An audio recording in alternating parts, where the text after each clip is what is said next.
আপনি আপনার সন্তানদের সরকারি ভ্যাকসিন দিচ্ছেন না, তার মানে আপনাদের সরকারি অনুদানের কোনো প্রয়োজন নেই। তাহলে আপনি অন্নপূর্ণা ভাণ্ডারের টাকা কেন পাবেন?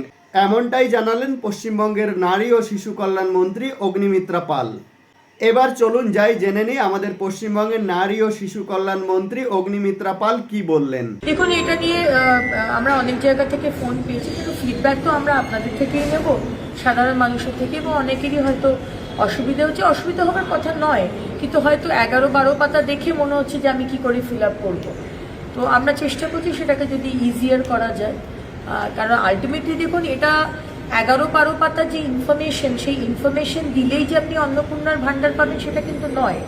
কারণ আগামী দিন অনেক কেন্দ্রের যোজনা আসবে, এবং সেই যোজনাগুলোর জন্য আমরা ইনফরমেশন ডেটা নিয়ে রাখছি। কিন্তু এই ডেটার বেসিসে কিন্তু আপনি অন্নপূর্ণার ভাণ্ডার পাবেন কি না, অন্নপূর্ণা যোজনা পাবেন কি না পাবেন তা কিন্তু নয়। সুতরাং এখানে ভয় পাওয়ার কোনো বিষয় নেই।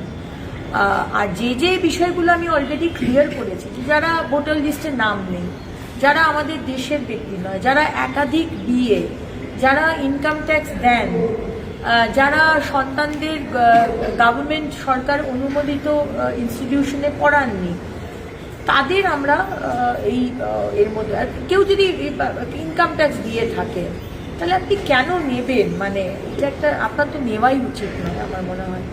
তো এটা